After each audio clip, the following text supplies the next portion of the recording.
Sweetheart, you clearly wandered into the wrong room. You'll never afford anything here. Bradley laughed when Lexi sat in the VIP section. She smiled and said nothing. The auction began. A Monet appeared, his grandmother's painting, sold to pay family debts. Bradley bid $4 million. Confident. $7 million, Lexi said calmly. The room gasped. Bradley spun around. $7.2 million. $10 million, she replied, sipping champagne, his face drained of color. Then the doors opened. 3 children in designer clothes ran to her. Mommy, did you win? Bradley's hands trembled. Those faces, those eyes. It was her, from Princeton, 7 years ago. And the children were unmistakably his.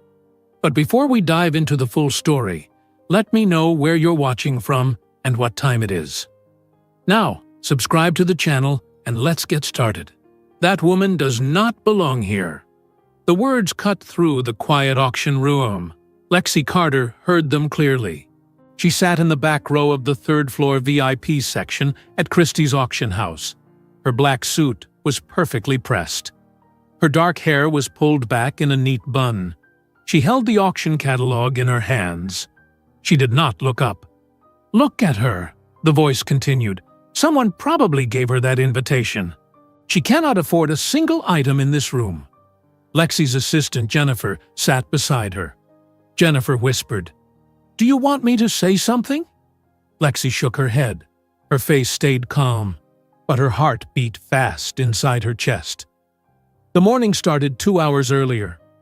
Lexi stepped out of her black SUV on Fifth Avenue in Manhattan. The November air was cold. Her breath made small clouds. Jennifer walked beside her carrying files.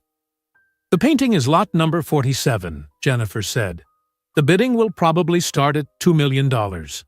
Maybe $3 million. "I know," Lexi said. They walked through the glass doors of Christie's auction house. Security guards in dark suits stood inside the lobby. One guard smiled when he saw Lexi. "Good morning, Miss Carter," he said. "The VIP elevator is ready for you." "Thank you," Lexi said. They rode the elevator to the 3rd floor. The doors opened. Lexi saw the auction room for the first time. Crystal chandeliers hung from the tall ceiling. Velvet chairs were arranged in perfect rows. Everything looked expensive. Everything looked important. Wealthy people stood in small groups, talking quietly. They wore designer clothes and real jewelry. Lexi chose a seat in the back row. She wanted to see everyone. She wanted to watch without being watched. But people noticed her anyway. An older woman in diamonds turned around. She stared at Lexi. She whispered to the man beside her. He turned and stared too. Jennifer leaned close. "They are trying to figure out who you are." "Let them wonder," Lexi said. 3 rows ahead, a man in an expensive suit sat down. His dark hair was perfectly styled. His shoes were polished. But Lexi noticed small details. His suit collar was slightly frayed. His watch looked wrong. The gold was too bright. It was fake. The man turned around in his seat. He looked directly at Lexi. His green eyes swept over her. Then he laughed. It was a loud laugh. He wanted people to hear. "See that woman in the back?" he said to the people near him. "She clearly wandered into the wrong room. This is the VIP section, not the public viewing." A woman beside him looked uncomfortable. "Bradley, maybe you should—" "I am just being honest," Bradley said. He turned further around in his seat. "Miss, did you mean to be on the 2nd floor? The general auction is down there."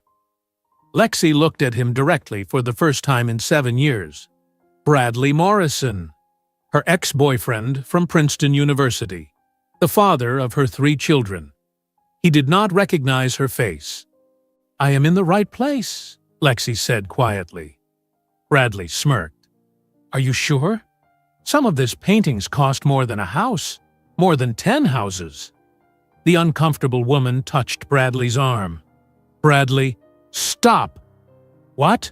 I am helping her, Bradley said. She will be embarrassed when she realizes she cannot afford anything here. I am saving her the trouble. Lexi said nothing.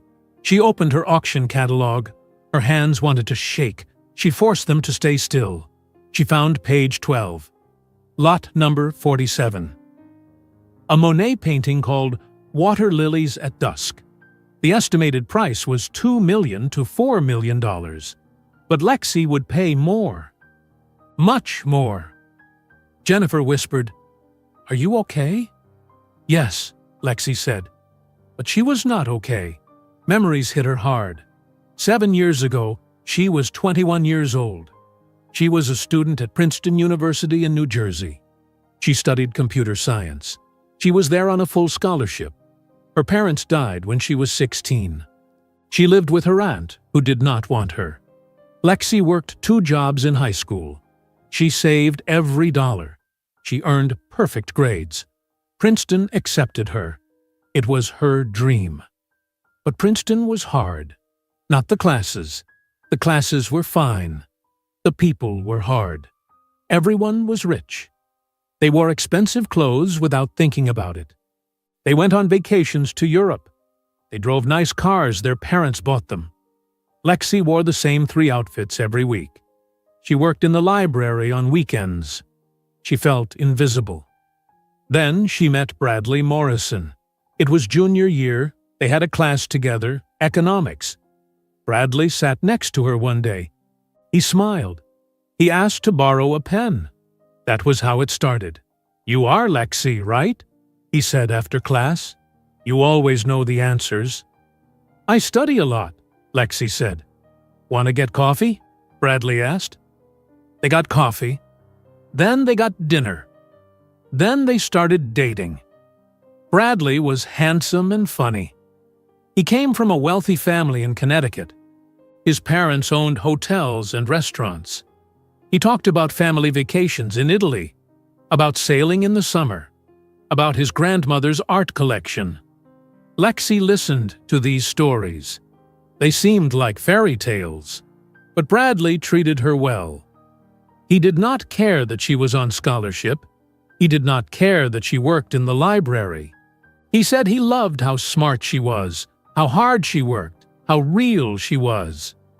"Everyone in my world is fake," he told her once. "You are different. You are genuine." Lexi fell in love. She thought he loved her too. She thought they had a future. They dated for 8 months. Then everything changed. Lexi missed her period. Then she missed another one. She bought a pregnancy test at a pharmacy far from campus. She took the test in her dorm bathroom. 2 pink lines appeared. She was pregnant. She told Bradley 3 days later. They sat in his apartment off campus, the apartment his parents paid for. Lexi was shaking. "I am pregnant," she said. Bradley's face changed. The warm expression disappeared. His eyes went cold. "Are you sure?" he asked. "I took 3 tests," Lexi said. "I am sure." Bradley stood up. He walked to the window. He did not look at her. "What do you want to do?" he asked. "I do not know," Lexi said. "I wanted to tell you first. I wanted us to decide together." Bradley was quiet for a long time. Then he said, "I need to think." "Okay," Lexi said. "We can think together. We can figure this out." "No," Bradley said. "I need to think alone." Lexi left his apartment. She waited for him to call. 1 day passed, then 2 days, then 3. Finally, after 5 days, he sent a text message. "I cannot do this. My family will not allow it. I am sorry." That was all. No phone call, no explanation. Just a text message. Lexi tried calling him. He did not answer. She went to his apartment. He did not open the door. She saw him on campus 1 week later. He walked past her like she was a stranger. Lexi dropped out of Princeton 2 weeks later. She had no choice. She was pregnant and alone. She moved to San Francisco, California. She had $700 in her bank account. She knew one person there, a girl from high school who said Lexi could sleep on her couch. What Bradley never knew was the truth. Lexi was not pregnant with one baby. At her first doctor appointment in San Francisco, the doctor did an ultrasound. "Congratulations," the doctor said. "You are having triplets." 3 babies. 3 hearts beating on the screen. Mason, Emma, and Carter. Lexi raised them alone.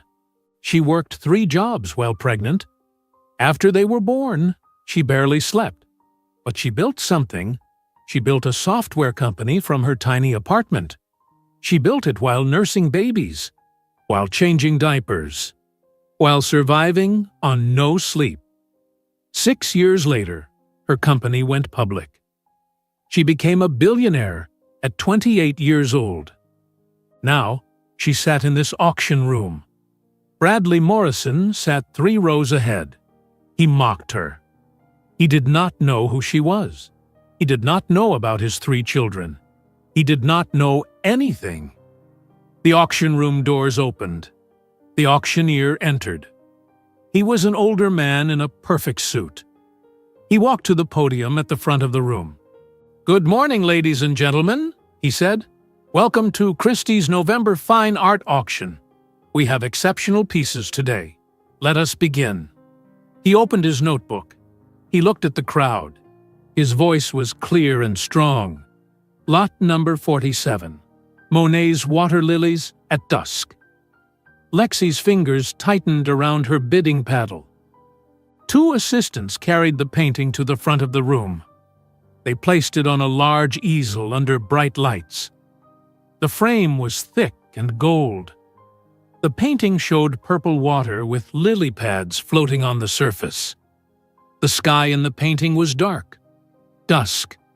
The colors were beautiful. This piece belonged to the Morrison family for 3 generations, the auctioneer said. It is a remarkable example of Monet's late work. We will start the bidding at $2 million. Bradley Morrison sat up straight. His back went rigid. His hands gripped the armrests of his velvet chair. This painting hung in his grandmother's house in Connecticut. He visited that house every summer as a child. He remembered staring at this painting. His grandmother told him stories about buying it in Paris, about how special it was.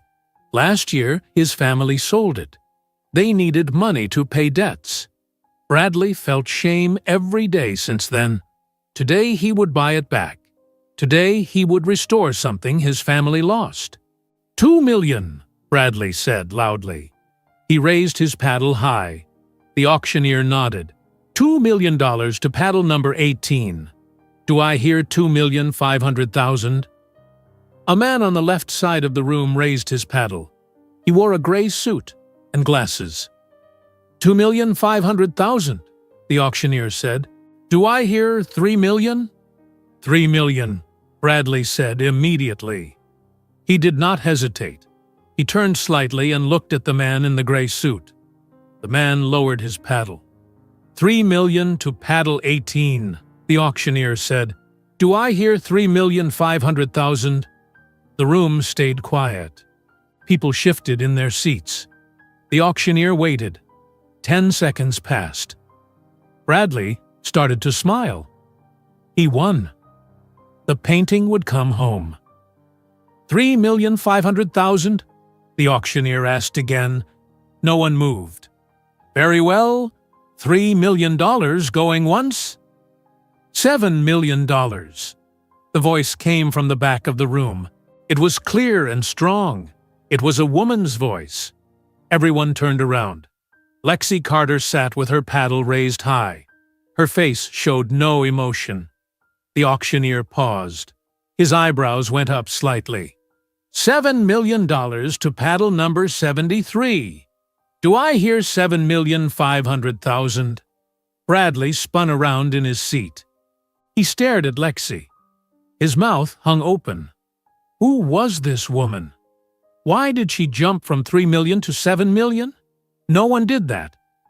You raised the bid slowly. You followed the rules. Who does she think she is? Bradley said to the woman next to him. The woman did not answer. She looked uncomfortable. Bradley's face turned red. He raised his paddle. $8 million. His hand shook slightly. His lawyer, sitting beside him, grabbed his arm. Bradley, we talked about this, the lawyer whispered. Your limit is $5 million. You do not have $8 million. I will find it, Bradley whispered back. He kept his paddle up. The auctioneer looked at Lexi. The bid is $8 million. Do I hear $8,500,000? Lexi did not move for 3 seconds. She looked at Bradley's back. She saw how tense his shoulders were. She saw his hand shaking. Then she raised her paddle again. $10 million, she said. The entire room gasped. People whispered to each other. $10 million for a painting estimated at $2 to $4 million. It was crazy. Several people took out their phones. They started texting. This would be a story. Bradley's face drained of color. He turned around again and stared at Lexi. He tried to see her features clearly. Something about her looked familiar, but he could not place it. His mind was spinning. His lawyer pulled his arm down. Bradley, stop. You cannot afford $10 million. You cannot afford $8 million. You borrowed money just to be here today. Shut up, Bradley hissed. But he knew the lawyer was right. His bank account had $12,000 in it. His credit cards were maxed out. He borrowed $50,000 from a former business partner just to attend this auction. He thought he would only need $3 or $4 million to buy the painting. He thought he could arrange a loan using the painting as collateral. But $10 million? Impossible. The auctioneer looked at Bradley. Sir, do you wish to counterbid? Bradley opened his mouth. No words came out. His throat was dry. His chest felt tight. Sir, the auctioneer repeated. Bradley started. He could not finish. The auctioneer nodded slowly. Very well. $10 million going once. He raised his gavel. $10 million going twice. Bradley stared at the painting. His grandmother's painting. The last beautiful thing his family owned. It was slipping away, and he could do nothing. The gavel came down hard. The sound echoed through the silent room. Sold to paddle number 73, Miss Lexi Carter, for $10 million. People applauded politely. Some clapped longer than others. They were impressed. A young woman just spent $10 million without blinking. Jennifer leaned toward Lexi. Are you okay? She whispered. Yes, Lexi said quietly. I am perfect. Bradley stood up fast. His chair scraped against the floor. The sound was loud and harsh. People turned to look at him. He did not care. He started walking down the aisle toward the back of the room, toward Lexi. His hands were in fists. His face was still red. Bradley, do not, his lawyer said, but Bradley ignored him. He walked past the first row, past the second row. People moved their legs so he could pass. They watched him. They sensed drama. Excuse me, Bradley said loudly. Miss, you in the back. Lexi looked up at him. Her face stayed calm. Bradley reached the third row. I need to speak with you, he said. That painting, it belongs to my family. You do not understand what it means. I need to buy it from you. I will pay you back. I will arrange. The auction room doors burst open. The sound was loud. Everyone turned. 3 children ran through the doors. They were small, maybe 6 years old. 2 boys and 1 girl. They wore matching navy blue outfits. Their shoes were shiny and expensive. Their hair was neat and combed. Mommy, the girl shouted. Her voice echoed in the fancy room. Mommy, you won! One of the boys yelled. The children ran down the aisle. They ignored all the adults staring at them. They ran straight to Lexi. Security guards near the door started to move forward, but Lexi held up her hand. The guards stopped. The three children reached Lexi's chair. They wrapped their arms around her. The girl hugged her left leg. One boy hugged her right leg. The other boy wrapped his arms around her waist. "You won the painting," the girl said. She was bouncing with excitement. "Can we see it? Can we see the pretty water lilies?" Lexi's serious face changed completely. She smiled. It was a real smile, warm and full of love. She knelt down so she was at the children's level. "Yes, baby," she said softly. "We can see it very soon. But you need to be quiet now. We are in an important place." "Sorry, Mommy," the boy with dark hair said, but he was still smiling. Lexi kissed the girl on the forehead. Then she kissed each boy. "It is okay. I am happy to see you." The entire room watched this scene. Women smiled. Men looked curious, but one person stood completely frozen. Bradley Morrison stopped in the middle of the aisle. He was 3 feet away from Lexi and the children. He could see them clearly. He could see their faces. The boy on the left had dark brown hair. He turned to look at Bradley. His nose. Bradley stared at the child's nose. It was the exact same shape as Bradley's nose. The same angle, the same small bump on the bridge.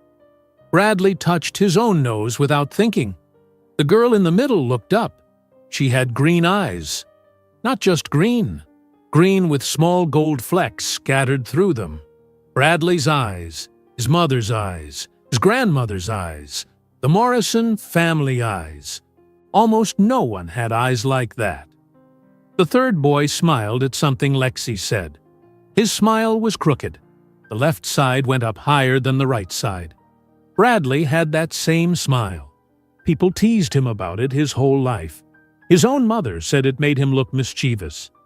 Bradley's briefcase fell from his hand. It hit the marble floor with a loud thud. People jumped at the sound. These children looked like him. They looked exactly like Morrison family members. Bradley's mind started working. Math, numbers, time. He counted backward. The children looked about 6 years old, maybe 5 or 6. That meant they were born about 7 years ago. 7 years ago, Bradley was at Princeton. 7 years ago, he dated someone. 7 years ago, he got someone pregnant. Bradley looked at the woman kneeling with the children, really looked at her. Her dark brown hair, her brown eyes, her face shape. Recognition hit him. It felt like falling, like the floor disappeared. Lexi. Lexi Carter, his girlfriend from Princeton. The girl he left. The girl who told him she was pregnant. The girl he never called again. She was here. She was rich. She just spent $10 million. And these 3 children. "Oh my God," Bradley whispered. The woman next to him, who had followed to see what would happen, leaned close to her husband. "Those children have the Morrison family features," she said quietly. "Look at their faces." But her voice was not quiet enough. Other people heard. They looked at Bradley. Then they looked at the children. Then back at Bradley. Understanding spread through the room like fire. People pulled out their phones. Camera phones came out of purses and pockets. Flashes went off. People held up their devices and started recording. A man in the front row typed quickly on his phone. A woman took a photo of Bradley's shocked face. Then she took a photo of the 3 children. She put the photos side by side on her screen and nodded. Bradley could not move. His legs felt like stone. His brain tried to understand what he was seeing. These were his children. 3 of them. Not 1. 3. He had 3 children he never knew existed. "Mommy, why is everyone taking pictures?" the little girl asked. She looked around the room with her green eyes, the Morrison eyes. "They are just excited about the painting, baby," Lexi said softly. She stood up slowly. She kept her body between the children and Bradley. She held the little girl's hand. Jennifer appeared from the side of the room. She had been waiting near the exit. She walked quickly to Lexi. She took the hand of one of the boys. Another woman in a security uniform approached and took the other boy's hand.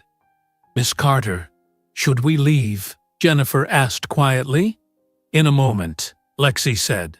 She looked directly at Bradley for the first time. Her eyes were cold. Bradley tried to speak. His mouth opened. Nothing came out. He swallowed hard. "Lexi," he finally said. His voice cracked. "Lexi Carter, it is you." "Yes," Lexi said simply. I did not recognize you," Bradley said. His hands were shaking. "You look different. Your hair, your clothes, everything." 7 years changes a person, Lexi said. The whole room listened. No one pretended not to watch anymore. The auctioneer stood at his podium. He did not know what to do. This had never happened before. Bradley looked down at the 3 children again. The little girl stared up at him. She tilted her head. "Are you sick?"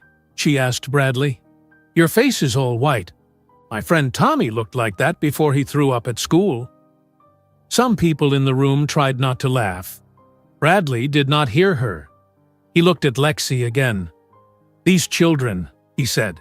"How old are they?" 6 years old, Lexi said clearly. She spoke loudly. She wanted everyone to hear every word. 6, Bradley repeated. He did the math again in his head. That means they were born 7 years ago, right after Princeton. "Yes," Lexi said. "When you told me you were pregnant," Bradley said.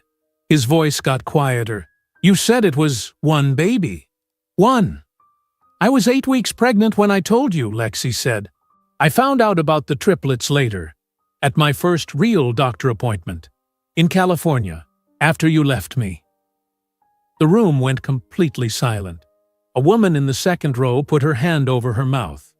A man shook his head slowly. "Triplets," Bradley whispered. 3 babies. 3 babies that I raised alone," Lexi said, "while you went back to your comfortable life." Bradley took a step closer. Security guards moved forward immediately. There were 4 of them now, large men in dark suits. They formed a line between Bradley and Lexi's family. "Wait," Bradley said to the guards. "I just want to talk. I am not going to hurt anyone." "You already did hurt someone," Lexi said. "You hurt me 7 years ago." Bradley looked at her. Then he looked at the children. "I did not know. You have to believe me. If I knew you were pregnant with 3, if I knew how hard it would be, I would have—" "You would have what?" Lexi interrupted. Her voice was sharp. "You would have stayed? You left when you thought it was 1 baby. Why would 3 babies make you stay?" Bradley had no answer.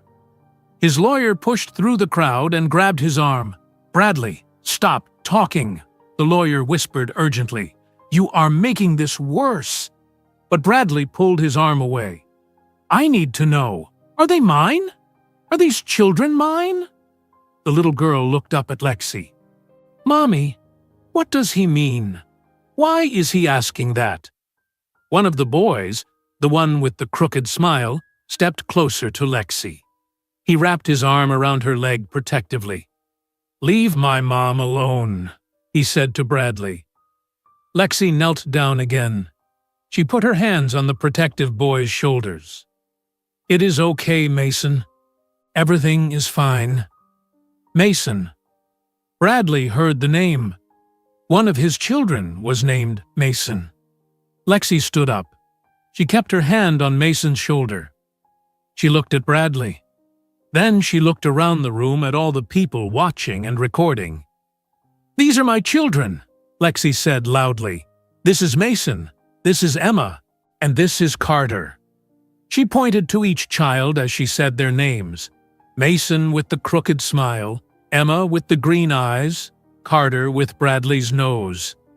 "They are 6 years old," Lexi continued. They were born on March 14th, 7 years ago in San Francisco, California. I was alone in the hospital. No family, no partner, just me and 3 tiny babies who came 6 weeks early. They stayed in the hospital for 2 weeks.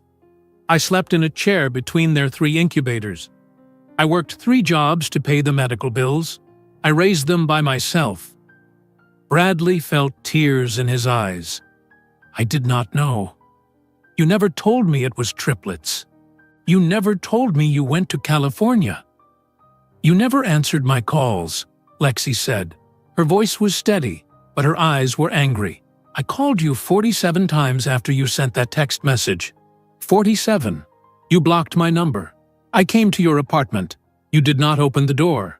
I sent emails. You never responded. So yes, I went to California. Because I had no reason to stay in New Jersey. You made it very clear you wanted nothing to do with me or the baby. You chose your family's money over us. A woman in the audience spoke up. You should be ashamed, she said to Bradley. She was older, maybe 60. She wore pearls and an expensive dress. Absolutely ashamed. Other people nodded. A man stood up. This is disgusting. You abandoned a pregnant woman. Bradley's face turned red. You do not understand. My father said he would cut me off. I would have had nothing. No money, no future. I was 21 years old. She was 21 too, another woman said, and she was carrying 3 babies. Lexi held up her hand. The room went quiet. I do not need anyone to defend me, she said calmly. I survived. More than survived. I built a life. I built a company. I gave my children everything they need. She looked at Bradley. You made your choice 7 years ago. You chose money. You chose comfort. You chose your family's approval over being a father. That was your decision, and I made my own decisions. I decided to keep my babies. I decided to work hard. I decided to build something from nothing. And now, look where we are. She gestured around the expensive auction room. I just spent $10 million on a painting that used to belong to your family. I did not need to spend that much. I could have stopped at $4 million. But I wanted you to see. I wanted you to understand what you lost. Not just me. Not just your children. You lost everything. And I gained everything. Bradley's legs felt weak. He reached for a chair to steady himself. His lawyer tried to guide him to sit down. No, Bradley said. He stayed standing. I want to meet them. I want to know my children. I have rights. I am their father. Emma, the little girl, looked confused. Father? She said. She looked up at Lexi. Mommy, is he our father? The one you told us about? Lexi's face softened when she looked at Emma. Yes, baby. This is Bradley Morrison. He is the reason you 3 exist. But he is not your father. A father is someone who stays, someone who helps, someone who loves you. He is just a man who left before you were born. Bradley felt like he had been punched. That is not fair. You cannot poison them against me. I have legal rights. Bradley's lawyer stepped forward quickly. He was a thin man with gray hair. His name was Robert Chen. Miss Carter, Robert said formally, my client has parental rights under the law. He can petition for custody, for visitation. DNA tests can be arranged to establish paternity. A woman pushed through the crowd. She was tall with dark skin and wore a gray suit. She carried a leather briefcase. She walked straight to Robert Chen. I am Patricia Webb, she said, Miss Carter's attorney, and you are wrong. Patricia opened her briefcase. She pulled out a folder. She handed it to Robert. Inside you will find documentation. Mr. Morrison abandoned Miss Carter when she informed him of her pregnancy. She has records of attempted contact that he ignored. She has witnesses. She has 7 years of sole financial and physical custody. Under California law, where the children were born and reside, Mr. Morrison has no parental rights.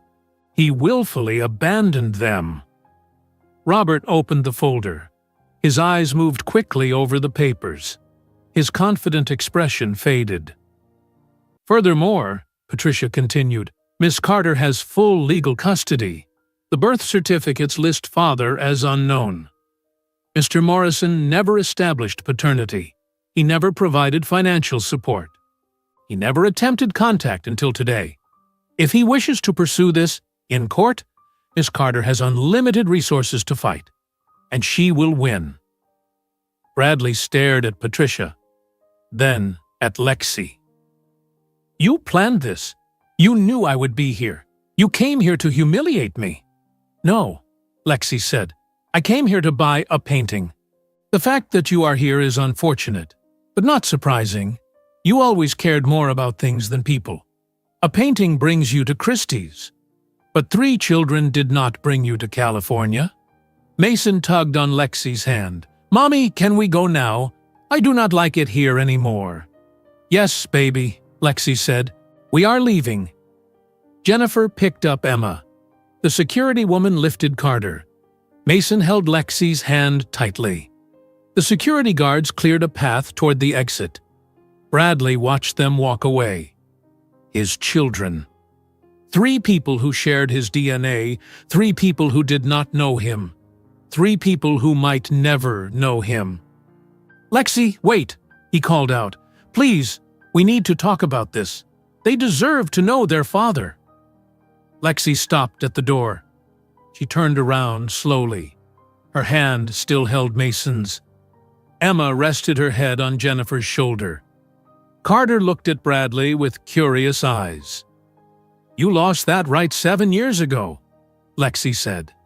Each word was clear and firm. When I called you crying and you blocked my number, when I showed up at your apartment and you hid inside, when I sent you an email with the ultrasound photo and you never responded, you had chances, many chances. You chose to ignore every single one. My father threatened me, Bradley said desperately. He said he would cut me off from everything, the family business, my inheritance, everything. I was scared. I was scared too, Lexi said. I was terrified. I was 21 years old, pregnant, alone. But I did not run away. An older man in the front row stood up. He had white hair and wore an expensive suit. Young man, you are embarrassing yourself. And you are embarrassing your family name even more than it already is. Bradley looked at the man. Mr. Ashford, I did not see you there. Clearly, Mr. Ashford said coldly. Your father and I did business for 30 years. He would be ashamed of this scene. Actually, he probably is ashamed. This will be all over the news by tonight. Bradley looked around the room. At least 20 people held up their phones, recording, taking photos. His worst moment was being captured from every angle. A young woman near the window was typing on her phone. She looked up. It is already on Twitter, she said. Someone posted a video 2 minutes ago. It has 5,000 views already. Bradley's lawyer, Robert, pulled him aside. We need to leave, right now, before this gets worse. How can it get worse? Bradley said. His voice sounded hollow. It can always get worse, Robert said. Stop talking. Stop engaging. We leave now, and we make a statement through proper channels later. But Bradley pulled away from Robert. He looked at Lexi again. I want to be part of their lives. I want to know them. Please. I am begging you. Give me a chance. Emma lifted her head from Jennifer's shoulder. Mommy, why is he sad? Because he made bad choices a long time ago, Lexi said gently. And now he sees what those choices cost him. Can we help him? Emma asked. You always say we should help people who are sad. Lexi's expression softened when she looked at her daughter. Some people need to help themselves first, baby. We cannot fix everyone's problems. She looked back at Bradley. You want to be part of their lives now. Where were you when I was giving birth at 2 a.m. in a hospital in San Francisco? Where were you when they had fevers and I stayed up all night checking their temperatures? Where were you when Mason took his first steps and I had no one to celebrate with? Where were you when Emma started drawing pictures and I had no one to show them to? Where were you when Carter learned to read at age 4 and I cried because I was so proud but so alone? Bradley had no answer. Tears ran down his face. He did not try to hide them. You were living your comfortable life, Lexi continued, going to parties, dating other women, working at your family's company. You forgot about me. You forgot about the baby you thought I was carrying. You never once wondered if I was okay, if the baby was okay. You erased us completely. I thought about you, Bradley said weakly. Sometimes I wondered. Wondering is not the same as doing, Lexi interrupted. Wondering is easy. Showing up is hard. And you never showed up. A woman in the back stood up. She looked angry. She walked down the aisle toward Bradley. I had a man leave me when I was pregnant, she said. 20 years ago. My son is an adult now, and that man tried to come back into our lives when my son turned 18. You know what my son told him? He said no. He said a father is not biology. A father is presence. Your children will probably say the same thing to you one day. Bradley stared at the woman. I am not asking for your opinion. Too bad, the woman said. You put this on display for all of us. Now you get all our opinions. And my opinion is that you are a coward. Security guards gently moved the woman back, but other people started speaking up. You do not deserve those children, a man said. That woman is a hero, another woman added. She did what you could never do. Bradley looked around wildly. This was a nightmare. Everyone hated him. Everyone was recording him. His reputation was destroyed. Patricia Webb, Lexi's lawyer, stepped forward again. Miss Carter has been patient, but this conversation is over. Mr. Morrison, if you attempt to contact Miss Carter or her children, you will be served with a restraining order. Do you understand? A restraining order? Bradley said. I am their father. You are a sperm donor, Patricia said coldly. Nothing more. You have no legal rights, no moral rights, no rights at all. If you pursue this, you will lose. You will spend money you do not have on lawyers. You will embarrass yourself further. And you will still lose. Is that clear? Robert Chen touched Patricia's arm. We can discuss this privately. There is no need for... There is every need, Patricia said. She pulled her arm away. Your client humiliated my client 7 years ago. He abandoned her when she needed him most. Now he wants to waltz back into her life because he got caught? No, that is not how this works. Emma started to cry. The raised voices scared her. Lexi immediately focused on her daughter. Shh, baby. It is okay, Lexi said softly. She took Emma from Jennifer and held her close. We are leaving now. Everything is okay. Carter reached up and held Lexi's free hand. Mommy, I do not like this place anymore. I know, sweetheart, Lexi said. We are going home. She looked at Bradley one last time. You asked if they deserve to know their father. They already know their father. They know me. I am their mother and their father. I am everything they need.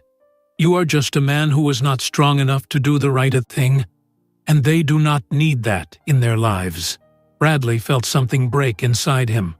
Please, he whispered, do not take them away. I can change. I can be better.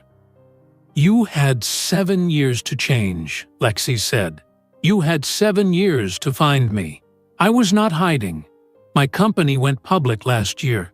My name was in the Wall Street Journal, in Forbes, in TechCrunch. You could have found me anytime, but you did not look, because you did not care. She walked toward the exit. The security guards surrounded her family. People moved out of the way. Bradley tried to follow, but Robert grabbed him hard. Do not, Robert said firmly. "You will get arrested, and that will make everything even worse." Bradley stopped walking. He watched Lexi and the children leave through the large wooden doors. The doors closed with a heavy sound. The auction room erupted in conversation. Everyone talked at once. Phones rang, people texted and posted and called their friends. The story was spreading fast. Mr. Ashford walked up to Bradley. "Your grandmother would be very disappointed," he said quietly. "She loved that painting, but she loved integrity more. You have neither now." He walked away. Other people stood up and left. They whispered as they passed Bradley. He heard some of their words. Disgusting! How could he? Those poor children. That woman is amazing. Bradley stood in the middle of the auction room. Robert tried to guide him toward a side exit, but before they could leave, the main doors burst open again. This time it was not children running through. It was reporters, real reporters with cameras and microphones. A man in a suit rushed toward Bradley. "Mr. Morrison!" the man called out. He held a microphone with a logo on it. "Channel 7 News. Is it true you abandoned your pregnant girlfriend 7 years ago?" More reporters pushed through. A woman with a camera filmed everything. Another man held up a recording device. "Mr. Morrison, how does it feel to see your children for the first time? Did you know she was pregnant with triplets? Do you regret your decision? Will you fight for custody?" Bradley held up his hands. "No comment. I have no comment. Your ex-girlfriend is Lexi Carter, the Billionaire tech CEO, correct?" a female reporter asked. "I said no comment," Bradley repeated. Robert pushed through the reporters. "My client will not be answering questions. Please respect his privacy." A reporter laughed. "Privacy? He just had this entire confrontation in a public auction house. There are dozens of videos online already." Security guards finally arrived. They pushed the reporters back toward the doors. But the damage was done. Bradley's face was captured on multiple cameras. His tears, his desperation, his humiliation, all recorded. Robert finally got Bradley through a side door. They walked down a back hallway. They could still hear the noise from the auction room. "Do not talk to anyone," Robert said. "Do not post anything online. Do not call anyone except me. Do you understand?" Bradley nodded. He felt numb. They exited onto Fifth Avenue through a service door, but photographers were already there. They must have run around the building. Flashes went off in Bradley's face. "Mr. Morrison, look here. One photo? How do you feel?" Bradley walked to his car, his leased Mercedes, the car that was not really his, just like everything else in his life. He got in and locked the doors. Photographers pressed their cameras against the windows. Robert knocked on the passenger window. Bradley unlocked it. Robert got in. "Drive," Robert said. "Just drive." Bradley started the car. His hands shook on the steering wheel. He pulled into traffic. Photographers took pictures of his license plate. His phone started buzzing. Text messages flooded in. His father, "Call me immediately." His mother, "What is happening? I am seeing videos online." Former friends, "Is this real?" Business contacts, "Please remove me from your contact list." Bradley threw his phone onto the back seat. He drove in silence. Robert made phone calls next to him, trying to control the damage. But there was no controlling this. By the time Bradley reached his apartment in Manhattan, his phone had 200 new notifications. The messages kept coming, one after another. His phone buzzed constantly on the back seat of the car. Robert Chen sat in the passenger seat making calls, trying to fix something that could not be fixed. "Yes, I understand," Robert said into his phone. "No, Mr. Morrison will not be giving interviews. Thank you." He hung up. Immediately his phone rang again. He declined the call. Bradley parked his car in the garage under his apartment building. They sat in silence for a moment. "How bad is it?" Bradley asked. Robert looked at his phone screen. "Very bad. The video from the auction has 100,000 views. Multiple news outlets are calling. TMZ, Page 6, Good Morning America wants you for an interview tomorrow." "I am not doing interviews," Bradley said. "I know," Robert said, "but this story is not going away. People are interested. Billionaire woman confronts the man who abandoned her. It is perfect for the news cycle." Bradley put his head on the steering wheel. "What do I do?" "Nothing," Robert said. "You do absolutely nothing. You stay quiet. You let this blow over. In a few weeks, people will move on to the next story." "And my children?" Bradley asked. Robert was quiet for a moment. "Bradley, I looked at the documents Patricia Webb showed me. They are solid. Lexi Carter has full legal custody under California law. You never established paternity. You never provided support. You have no legal standing." "I did not know there were 3 babies," Bradley said. "I did not know she moved to California. How can I be blamed for not supporting children I did not know existed?" "Because you knew about 1 baby," Robert said. "You knew she was pregnant. You chose to cut off all contact. That is abandonment.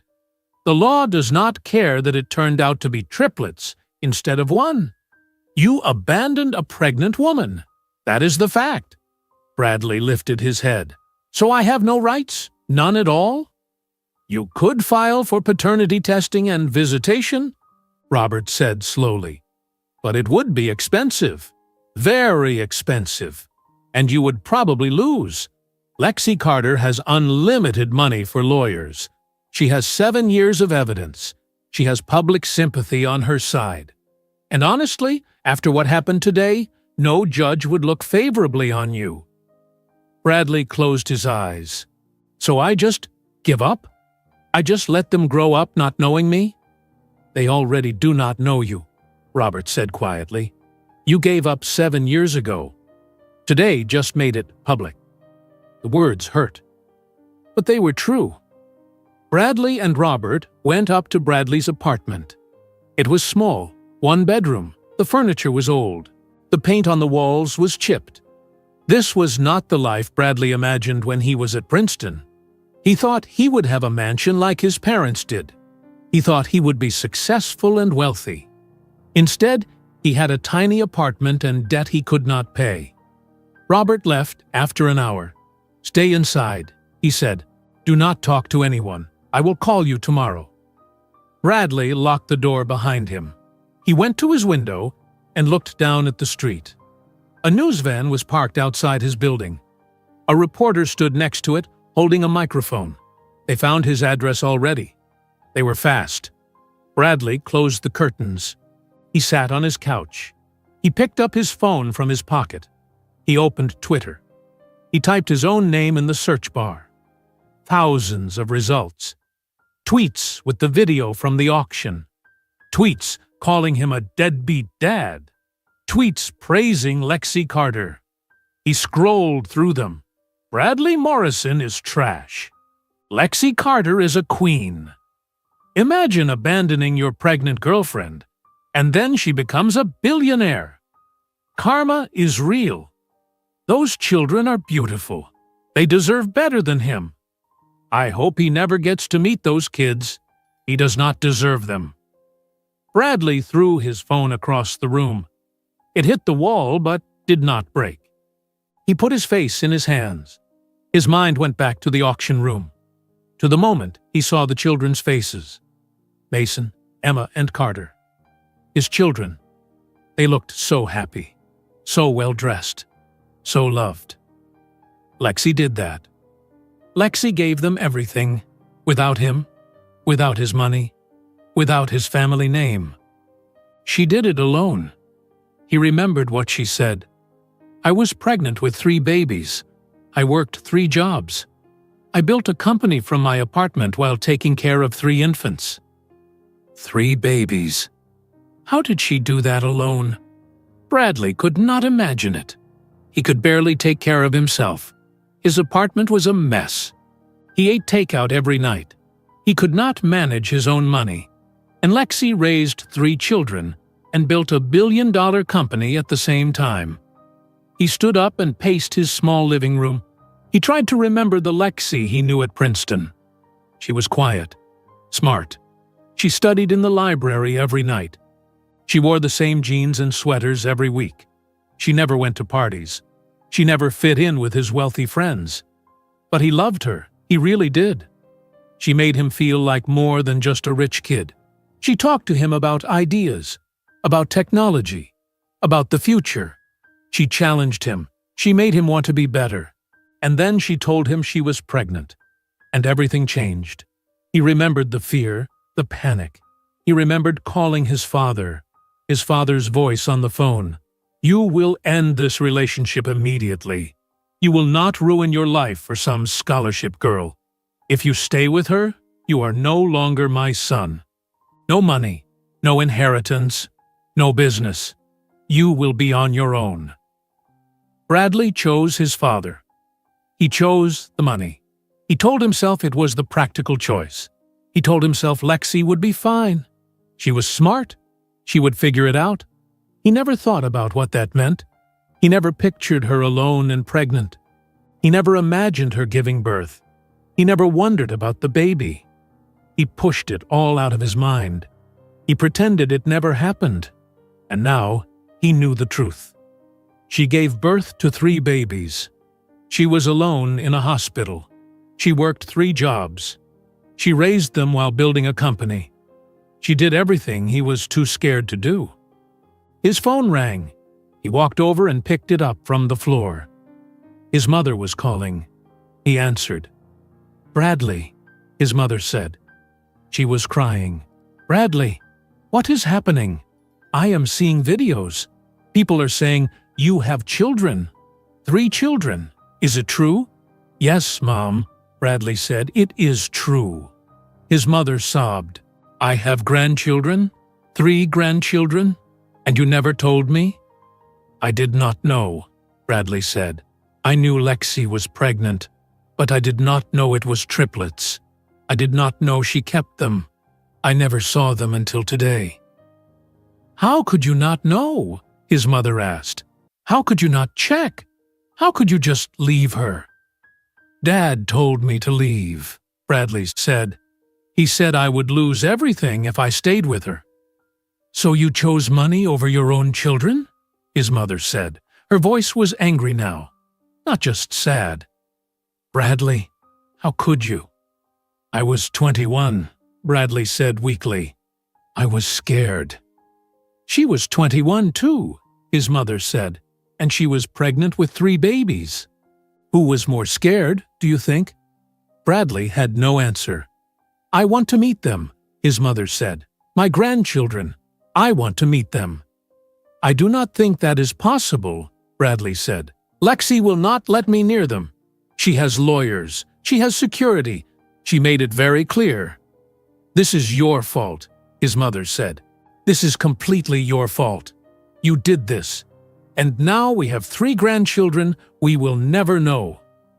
She hung up. Bradley stared at his phone. Even his own mother blamed him. Everyone blamed him.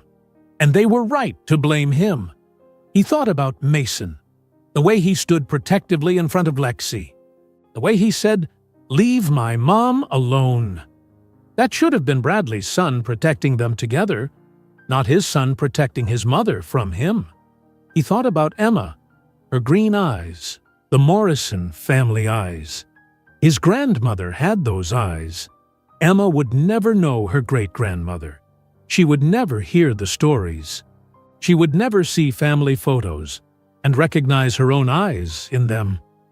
He thought about Carter, the quiet one, the one who said nothing but watched everything. Carter had his nose, his exact nose. But Carter would never know that. He would never know that he looked like his father, because his father was a stranger. A man who made his mother cry in an auction room. Bradley's father called next. Bradley almost did not answer. But he knew he had to face this eventually. "You are a disgrace," his father said immediately. No greeting, just anger. "I am watching videos of you online, crying in public, begging some woman to let you see children you abandoned. You have destroyed what little remained of the Morrison name." "You told me to leave her," Bradley said. "This is your fault, too." "I told you to leave her because she was not suitable," his father said. "I did not tell you to never check on your child. I did not tell you to erase her from existence. You could have handled this privately. You could have provided money. You could have done something. But you did nothing. And now the whole world knows what kind of man you are." "The world knows what kind of man you raised," Bradley shot back. His father laughed. It was a cold sound. "You are on your own, Bradley. Do not call me for help. Do not call me for money. You made this mess. You live with it." He hung up. Bradley threw his phone on the couch. His parents hated him. The world hated him. His children did not know him. Lexi would never speak to him again. A knock came at his door. Bradley jumped. He walked over slowly. "Who is it?"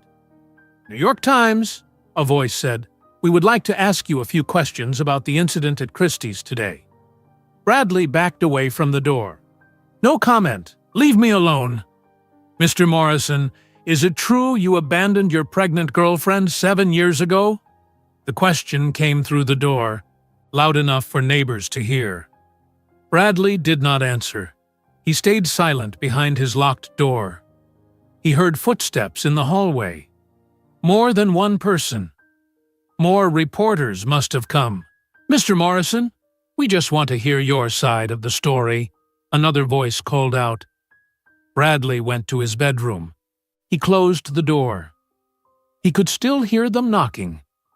He sat on his bed and waited.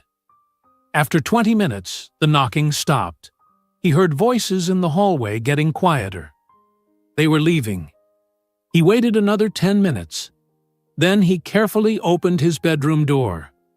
He walked to the front door and looked through the peephole. The hallway was empty. His phone buzzed again. He looked at the screen. A text from his landlord. "Mr. Morrison, I received complaints from other tenants. Reporters are disturbing the building. Please handle this situation or I will need to discuss your lease." Bradley threw his phone on the bed. Everything was falling apart. He did not sleep that night. He lay in bed staring at the ceiling. Every time he closed his eyes, he saw the children's faces. Mason's protective stance. Emma's confused expression. Carter's quiet stare. They were his children. His blood. But they were strangers. The next morning, Bradley woke up to his phone ringing. It was Robert Chen. "Do not turn on the television," Robert said immediately. "Why?" Bradley asked. "Just do not do it, and do not look at any news websites." "Robert, what is happening?" Robert sighed. "You are on Good Morning America.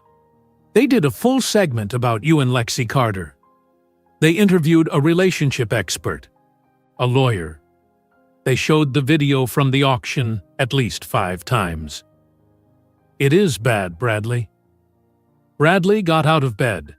He went to his living room. He turned on the television even though Robert told him not to. Good Morning America was on. The hosts sat on a couch talking. "This story has captured America's attention," the female host said. "Lexi Carter, the billionaire tech CEO, came face to face with the man who abandoned her when she was pregnant 7 years ago, and he did not even recognize her or his own children." They showed the video. Bradley watched himself staring at the children. He watched himself begging Lexi to let him meet them. He watched Lexi's calm, strong response. He looked pathetic, desperate, weak. The male host shook his head. "I cannot imagine abandoning 3 children. 3. And did you see how well-dressed and happy those children looked?" the female host said. Lexi Carter did an amazing job raising them alone. She is a true inspiration.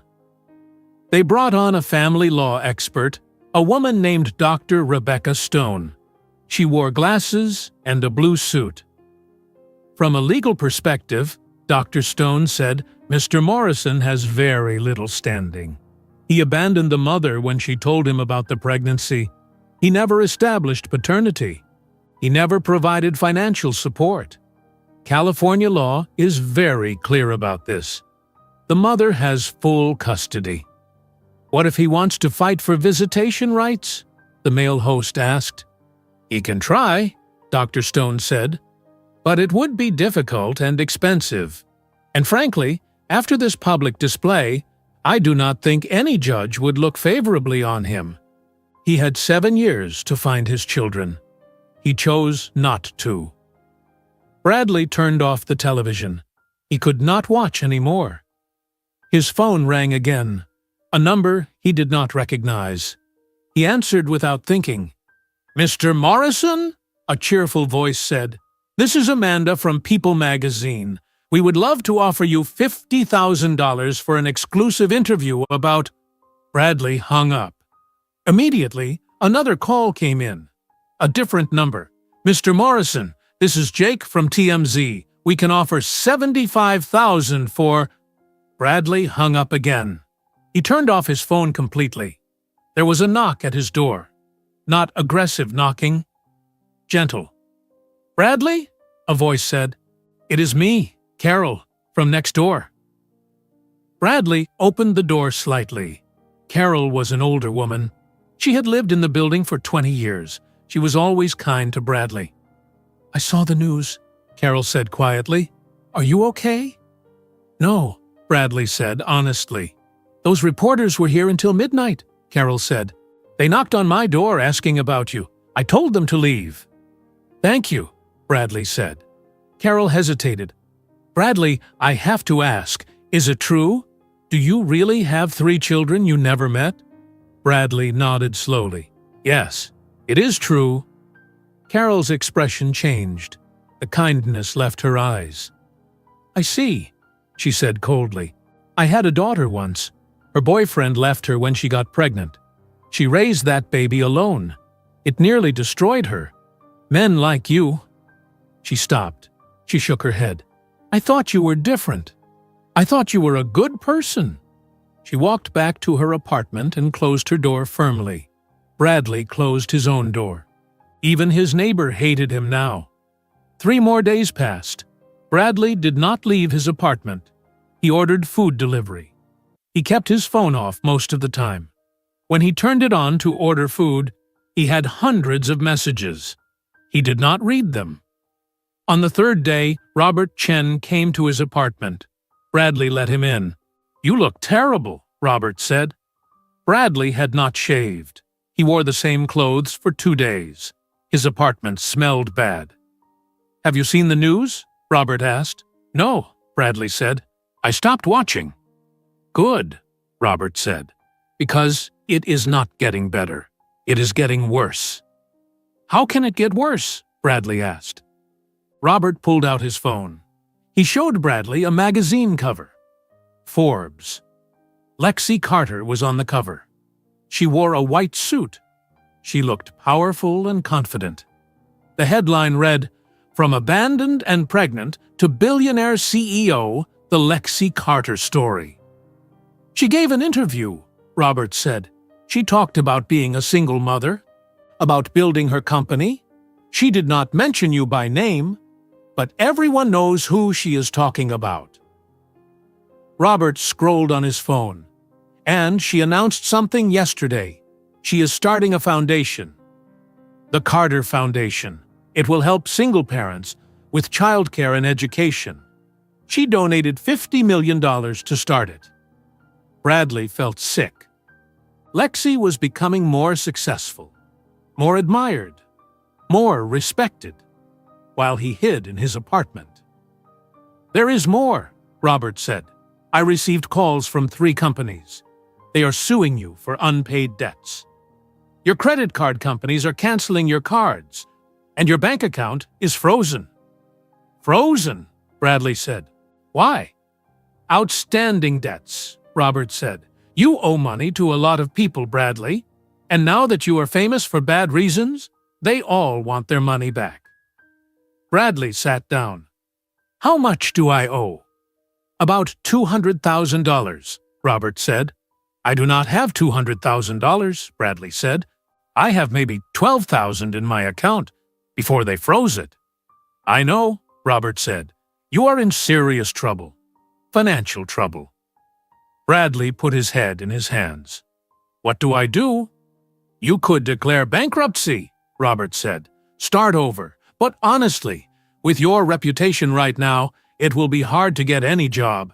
Everyone knows your face. Everyone knows what you did. So I am ruined, Bradley said. Yes, Robert said simply. You are ruined. Robert stood up to leave. I am sorry, Bradley, but I have to end our professional relationship. You cannot afford my fees. And frankly, being associated with you is bad for my business. Other clients are uncomfortable. You are abandoning me too, Bradley said. Yes, Robert said, just like you abandoned your pregnant girlfriend. It does not feel good, does it? He left. Bradley sat alone in his silent apartment. His phone buzzed. He looked at it. A text from an unknown number.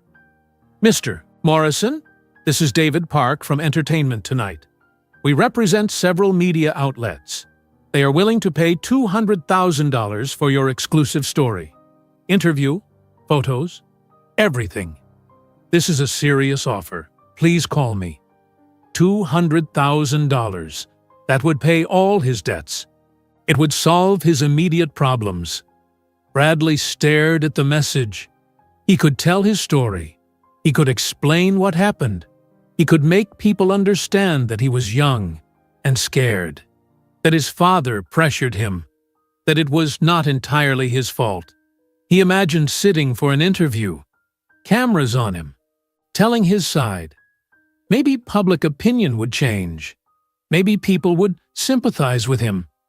His finger hovered over the call button.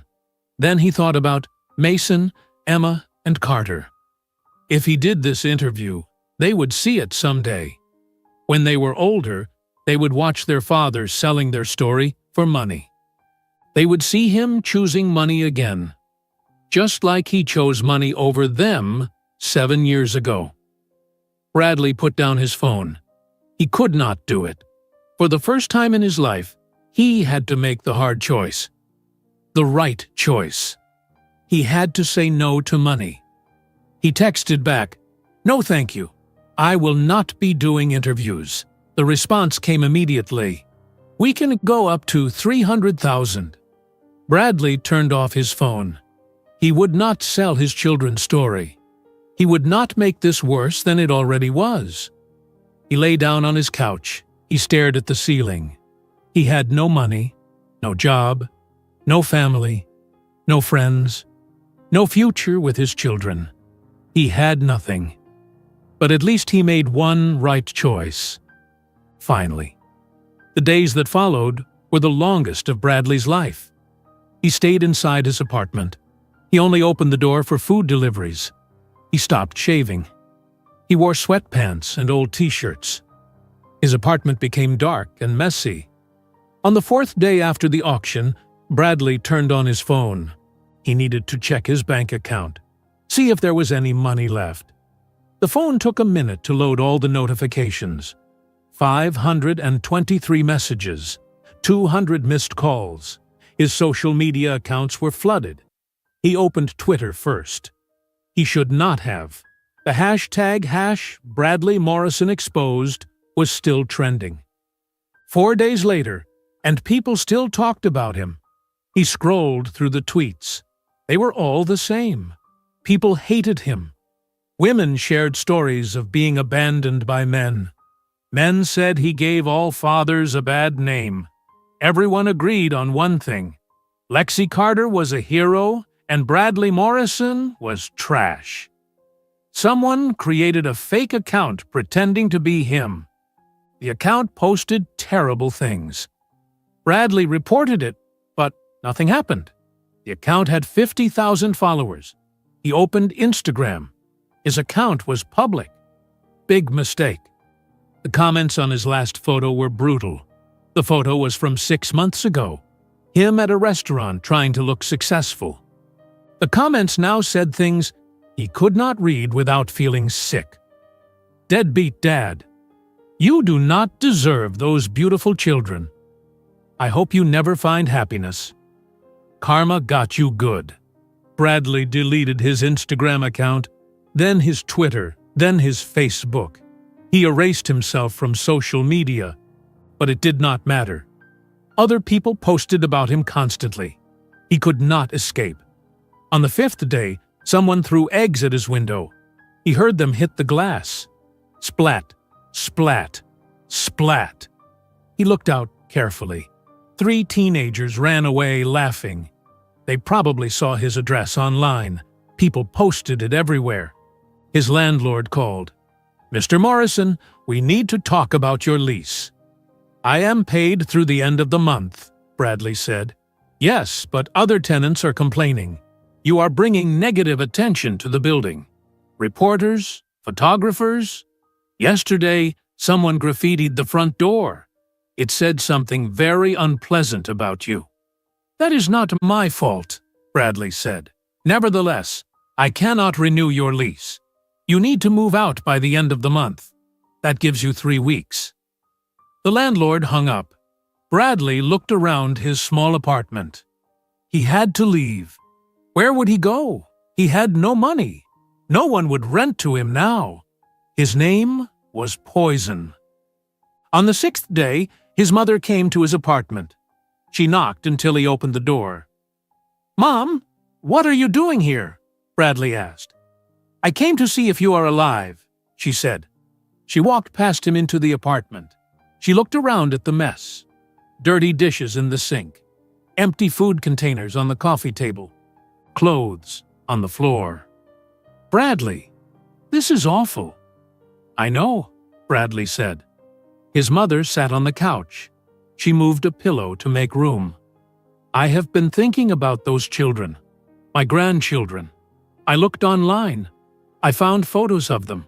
They are beautiful, Bradley. They look like you when you were little." Bradley said nothing. "I want to meet them," his mother said. "I want to know them. They are family." "They are not family to us," Bradley said. "Lexi made that clear. We are nothing to them." "Because you made it that way," his mother said. Her voice was sharp. "You did this. You could have reached out at any time. Lexi Carter is famous now. She has been in the news for a year. Her company went public. She was on magazine covers. You could have found her easily, but you did not look because you did not want to know." "I was afraid," Bradley admitted. "I was afraid of what I would find. I was afraid she hated me." "She does hate you," his mother said, "and she has every right to hate you. You left her alone and pregnant. Do you understand how hard that must have been? Giving birth to 3 babies alone?"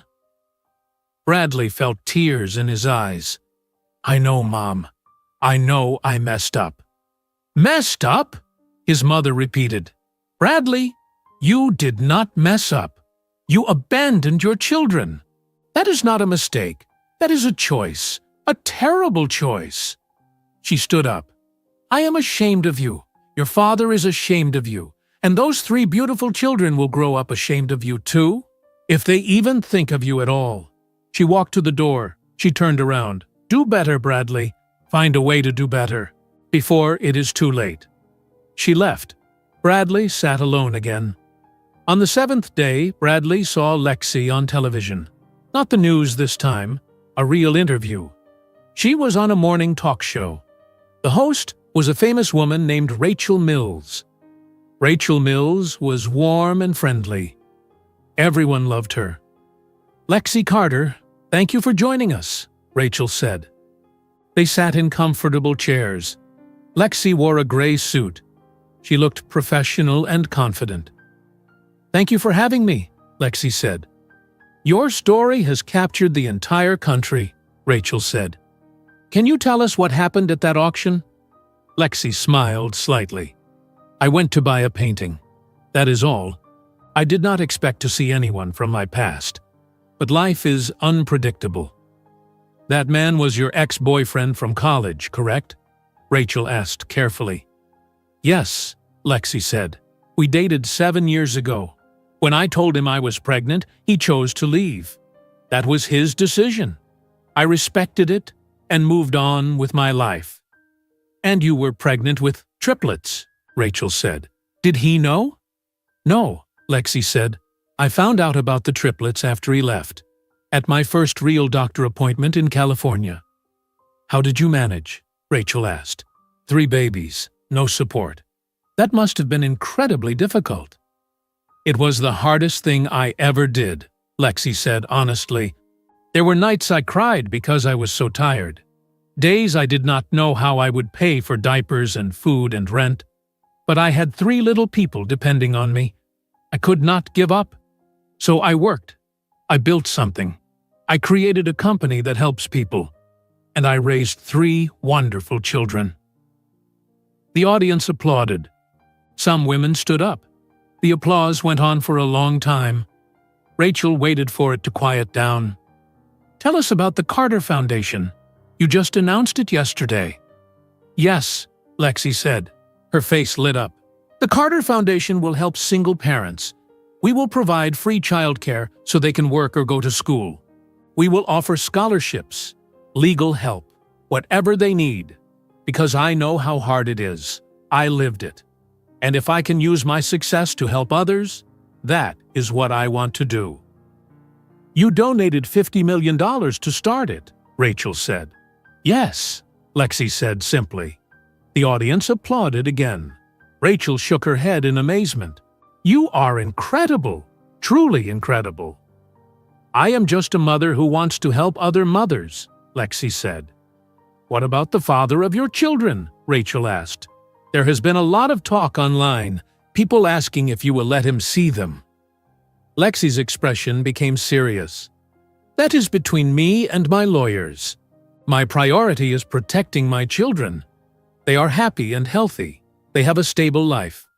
I will not let anyone disrupt that, not for any reason. Rachel nodded. We saw the video. Your children are beautiful. They seem very happy. They are my whole world, Lexi said softly. Everything I do is for them. The interview continued, but Bradley turned off the television. He could not watch anymore. Lexi was perfect. America loved her. She was giving $50 million to help people. She was a hero, and Bradley was the villain, the man who abandoned her, the man who threw away everything good in his life. He looked around his messy apartment. This was his life now. Alone, broke, hated. He had 3 weeks before his landlord kicked him out. No job, no prospects, nothing. He thought about Mason, Emma, and Carter. They were in San Francisco, living in a mansion in Pacific Heights, going to a good school. They had everything, and they had Lexi. They did not need him. They never needed him, but he needed them. He realized that now, not because they could give him anything, but because they were his children, his blood. Half of them came from him. He created them, and he owed them something, even if that something was just the truth. Just an apology. Just a chance to say he was sorry. Bradley made a decision. He opened his laptop. He searched for flights to San Francisco, one-way tickets. He found one for $230. He had enough on his remaining credit card for that. Barely. He booked the flight. It left tomorrow morning. He would go to San Francisco. He would find Lexi's house. He would try to see his children. Just once. Just to tell them he existed. To tell them he was sorry. He knew Lexi would probably call the police. He knew her security would stop him. He knew this was probably a terrible idea.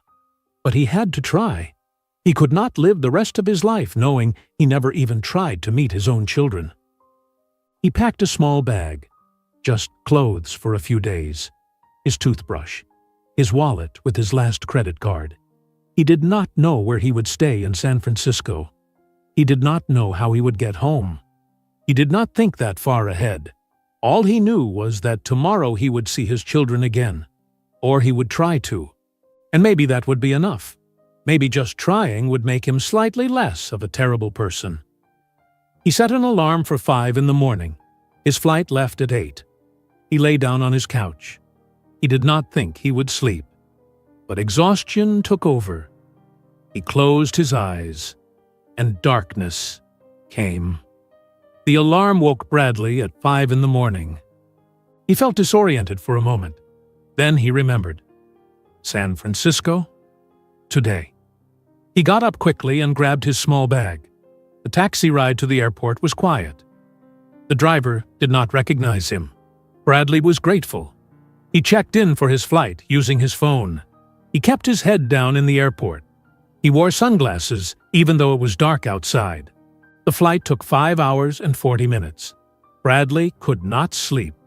He stared out the window at the clouds. He thought about what he would say to his children, if he even got the chance to say anything. The plane landed at San Francisco International Airport at 11:30 in the morning. Bradley took a taxi from the airport. He gave the driver an address he found online. Lexi's house in Pacific Heights. The taxi drove through the city. San Francisco was beautiful. Hills and old houses and the bay in the distance. The taxi climbed steep streets.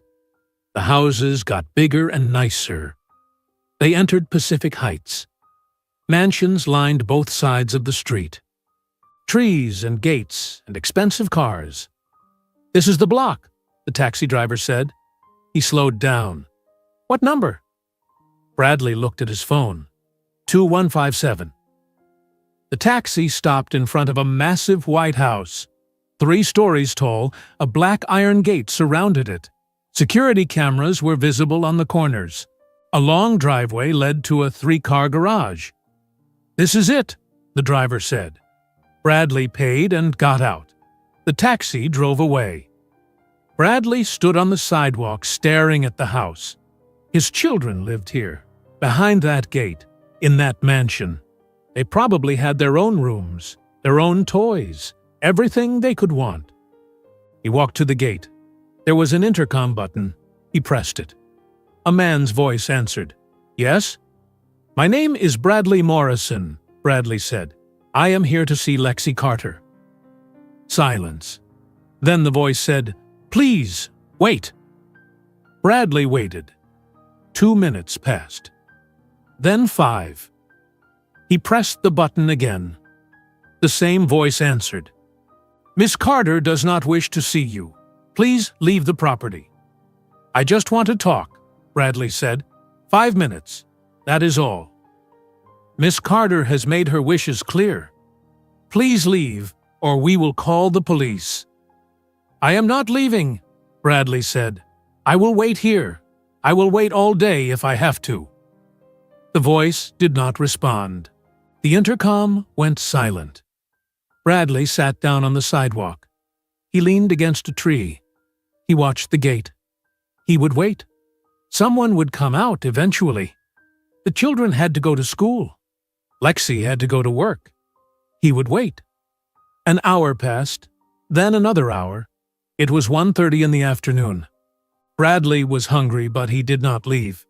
He could not risk missing them. At 2:15, he heard a sound. A car engine. He stood up quickly. A black SUV appeared on the driveway. It approached the gate from inside the property. The gate began to open. Bradley moved closer. The SUV drove through the gate. Bradley tried to look inside.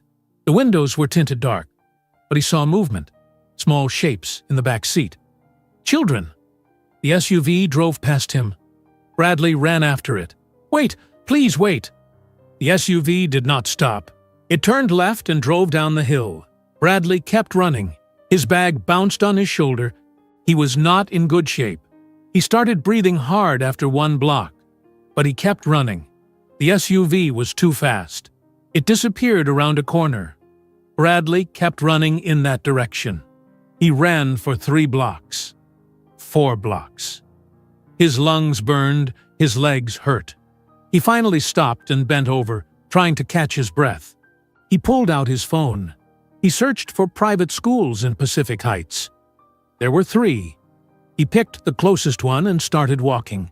It was another 6 blocks away. By the time Bradley arrived at the school, it was 3 in the afternoon. The school was beautiful. Old brick building, green lawn, a playground in the back. A sign said Harrison Academy. Parents were arriving. Expensive cars pulled up to the entrance. Women in nice clothes got out. Some men in suits. Everyone looked wealthy. Everyone looked like they belonged here. Bradley walked to the entrance. 2 security guards stood at the gate. They wore uniforms. One was an older man with gray hair. The other was younger and larger. "Excuse me," Bradley said. "I am looking for my children, Mason, Emma, and Carter. They go to school here." The older guard looked at him carefully. "Are you on the approved pickup list?" "No," Bradley said, "but I am their father." The younger guard pulled out his phone. He looked at the screen. Then he looked at Bradley's face. "You are Bradley Morrison." It was not a question. The guard knew who he was. "Yes," Bradley said. "I just want to see them. I just want to talk to them for 1 minute." The older guard spoke into a radio. "We have a situation at the front gate. Bradley Morrison is here asking for the Carter children." A woman's voice came through the radio. "Do not let him on campus. The family has an alert for him. Keep him outside. Police have been notified." Bradley held up his hands. "I am not trying to cause trouble. I am their father. I have rights." "Sir, you need to leave," the older guard said firmly. "You are not on the approved list. You cannot see the children." "This is insane," Bradley said. His voice got louder. "They are my children, my blood. I have a right to see them." Parents walking past stared at him. Some pulled out their phones. Bradley saw them taking photos, taking videos. This was going to be online in minutes. "Sir, you are causing a scene," the younger guard said. "Please leave now." "No," Bradley said. "I am not leaving. I will stand here until they come out. They have to come out eventually."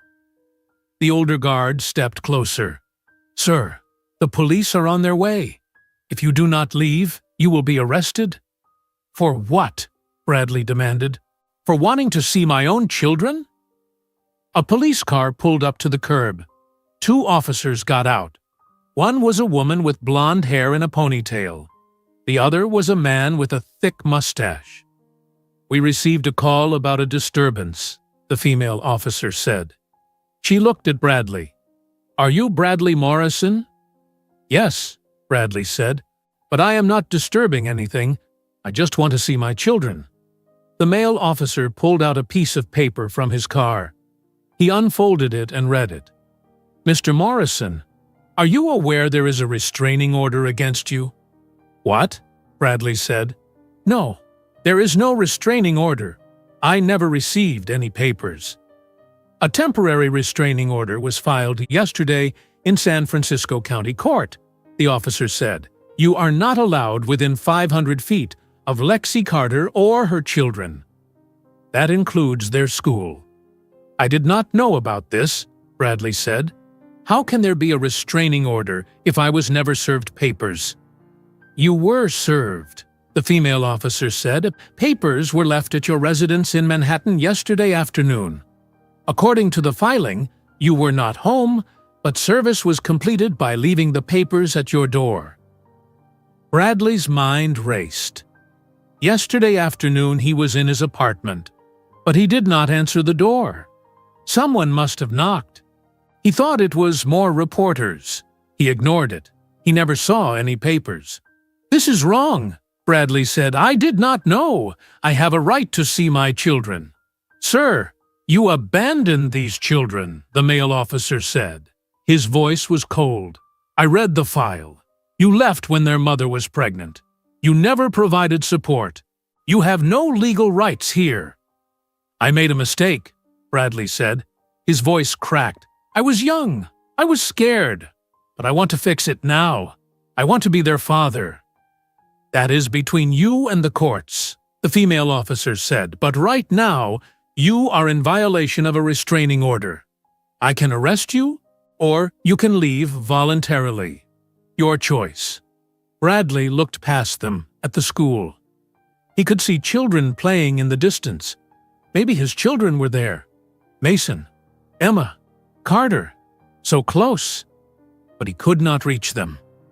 Sir, the male officer said, what is your choice?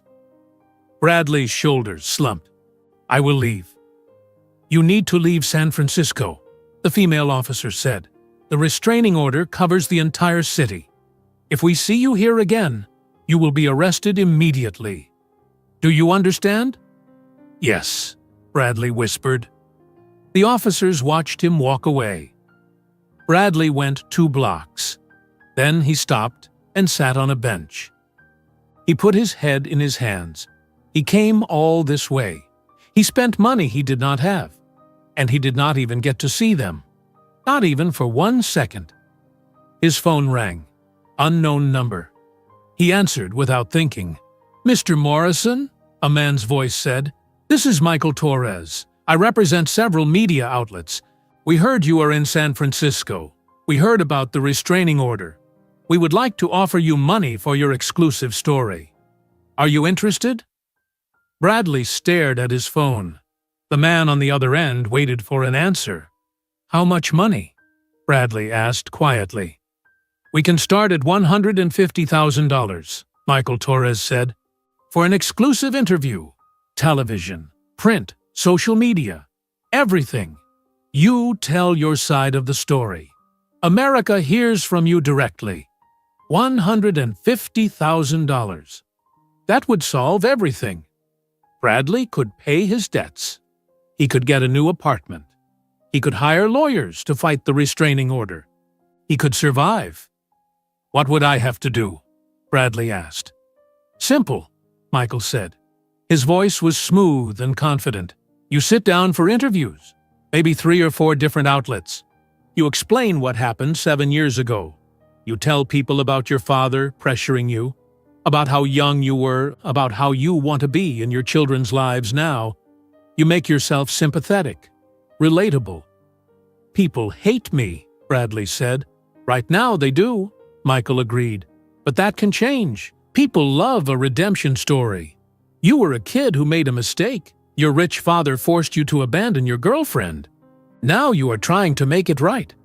We frame it correctly, and public opinion shifts. Trust me, I have done this before. Bradley thought about it. He imagined sitting in a television studio, cameras on him, telling his story, making people understand. I need 24 hours to think about it, Bradley said. Of course, Michael said, but this offer expires tomorrow at noon. After that, the interest fades. The story gets old, so decide quickly. Call me tomorrow. Michael hung up. Bradley sat on the bench staring at nothing. $150,000. His problems would disappear. He could rebuild his life. He stood up and started walking. He needed to find a cheap hotel, somewhere to sleep tonight. He walked for 6 blocks and found a small motel. It looked old and not very clean, but the sign said $60 per night. That was all he could afford. He checked in. The room smelled like old cigarettes. The bed had a thin blanket.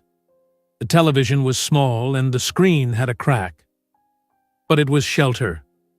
Bradley lay on the bed. He pulled out his phone. He looked at photos online of Lexi and the children. There were many photos now. Paparazzi followed Lexi everywhere after the auction. They took pictures of her leaving her office, shopping for groceries, taking the children to school. In every photo, the children looked happy. Mason always walked slightly ahead, protective. Emma held her mother's hand and smiled. Carter stayed close, but quiet. They were beautiful. They were his. Bradley imagined doing the interview, telling everyone his story, getting paid. But then he thought about what would happen next. The interview would air on television. It would be online forever. Someday, Mason, Emma, and Carter would see it. They would watch their father sell their story. They would know he took money to talk about them publicly. They would know he chose money. Again. 7 years ago, he chose money over them. His father's inheritance over being their father. Now, he would choose money over their privacy, over their dignity. He would be making the same choice twice. Bradley sat up. He looked around the dirty hotel room. This was his life now. This was what his choices brought him. And he could keep making bad choices.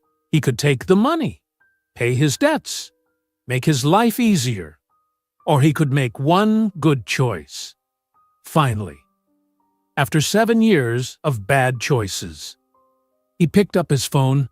He called Michael Torres back. "That was fast," Michael said. "So we have a deal?" "No," Bradley said. "I am not doing the interview."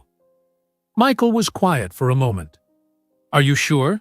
This is a lot of money, Mr. Morrison, and your financial situation is not good. I did my research." "I am sure," Bradley said. "I am not selling my children's story." "We can go higher," Michael said. $200,000. That is my final offer. $200,000. Exactly the amount Bradley owed in debts. It was perfect. Too perfect. It felt like a test. And for once, Bradley wanted to pass a test. "No," Bradley said. "Thank you, but no. Do not call me again." He hung up before Michael could respond. He turned off his phone completely. He lay back on the bed.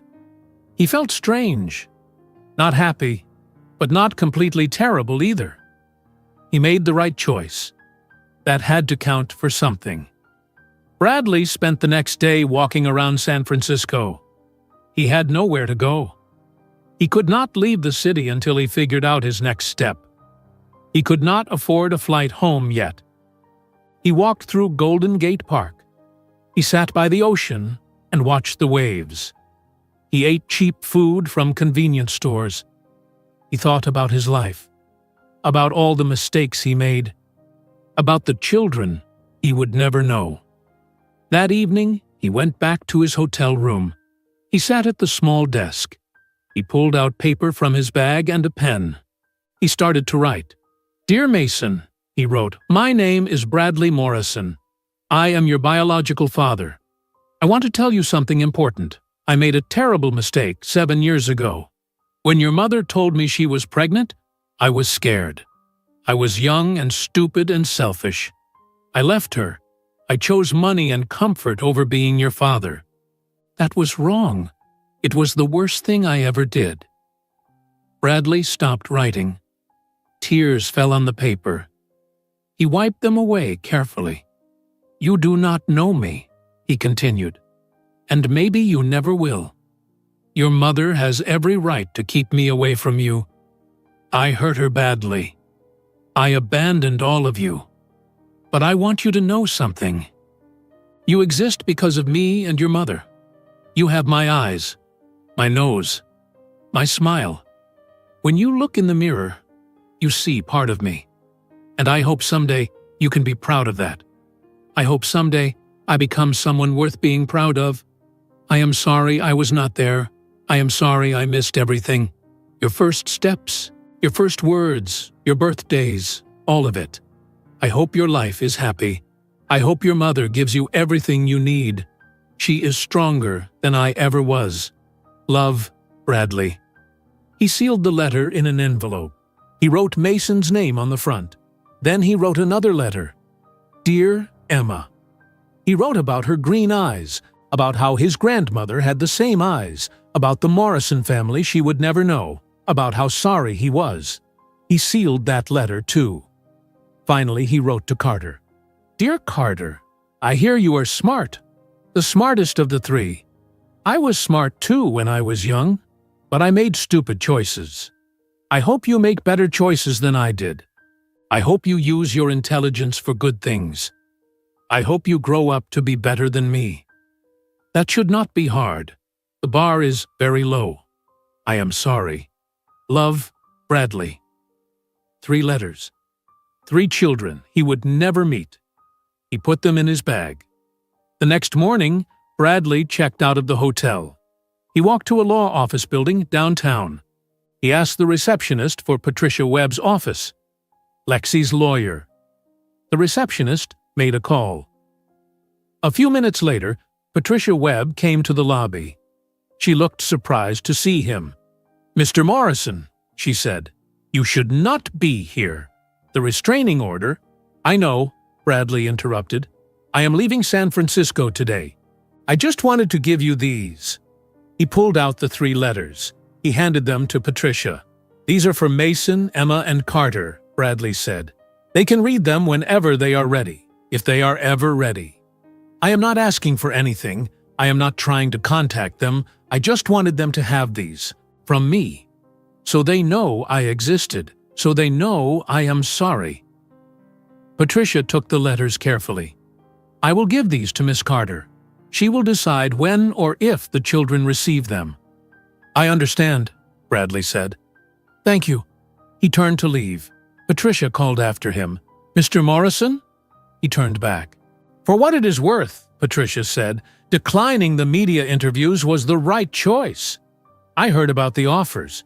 Many men in your position would have taken the money." "I have made enough wrong choices," Bradley said. "I needed to make at least one right one." He left the building. He took a bus to the airport. He bought a ticket back to New York using his last credit card. He boarded the plane. He flew home. When Bradley arrived back at his Manhattan apartment, everything was the same.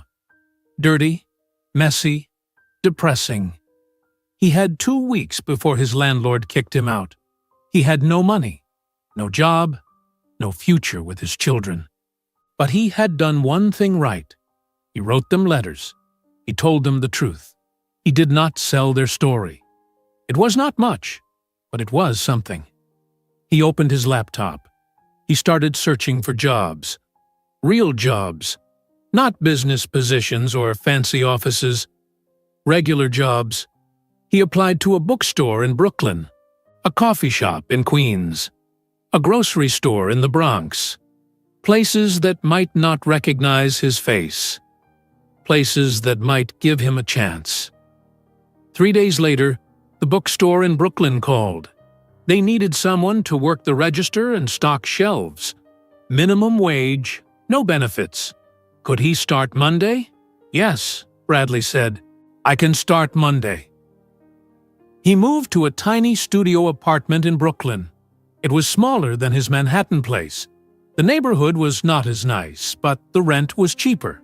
And the landlord did not recognize his name. Bradley started working at the bookstore.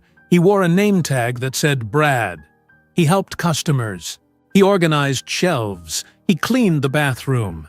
It was humble work, but it was honest work. Months passed. 6 months. The story about him and Lexi faded from the news. People stopped recognizing him on the street. His life became small and quiet. Work, home, sleep, repeat. He thought about his children every day. He wondered if Patricia gave them the letters. He wondered if they read them. He would never know. Then one day, 6 months after he mailed the letters, something unexpected arrived at his tiny Brooklyn apartment. An envelope with a San Francisco return address. Bradley held the envelope in his hands. His name and address were written in neat handwriting. The return address said San Francisco, California. But no name, just an address. He sat on his small bed in his Brooklyn apartment. His hands shook slightly. He opened the envelope carefully. Inside was a single piece of paper, typed, professional. Mr. Morrison, your letters were received. Miss Carter has placed them in a safe location. The children will have access to them when they are older and can make their own decision about reading them. This is not an invitation for contact. The restraining order remains in effect. But Miss Carter wanted you to know the letters were received. Patricia Webb, attorney at law. That was all. No message from Lexi. No message from the children. Just confirmation that the letters existed somewhere. Waiting. Bradley folded the paper and put it back in the envelope. He placed it in his desk drawer. It was something. Not much, but something. He got ready for work. He put on his bookstore uniform, a green shirt with the store logo. He walked 3 blocks to the subway. He rode to the bookstore. He worked his shift. He helped customers. He stocked shelves. He went home. His life was small, but it was his. Meanwhile, 3,000 miles away, Lexi Carter sat in her home office in San Francisco. Sunlight came through the tall windows. The Monet painting hung on the wall across from her desk. Water lilies at dusk. She looked at it every morning. Jennifer knocked on the open door. "Good morning. Your 10 o'clock meeting is ready." "Thank you," Lexi said. She stood up and smoothed her skirt. Today she wore a navy blue suit. Simple jewelry. Her hair was pulled back professionally. She walked to her conference room. 5 people sat around the table. They were executives from the Carter Foundation. The foundation had been open for 6 months now. It already helped over 2,000 single parents across 12 cities. "Good morning, everyone," Lexi said. She sat at the head of the table. "Let us talk about the Chicago expansion." They discussed plans for an hour, opening a new office, hiring staff, providing childcare for 300 families. Lexi approved the budget. $50 million for the first year. More if they needed it. After the meeting, Lexi went back to her office. She had lunch delivered, a salad and water. She ate while answering emails. Her company, StreamPath, was still growing. They just signed a contract with a major bank. $50 million. Money kept coming in. More money than she could spend in 10 lifetimes. At 2:30, Lexi left her office. Her driver took her to Harrison Academy. She arrived at 3 o'clock, the same time every day. She parked and walked to the entrance. Other parents stood waiting. Some of them smiled at Lexi. Some still took photos. But most people left her alone now. The story was old news. Life moved on. The school doors opened. Children poured out, laughing, running, carrying backpacks and art projects.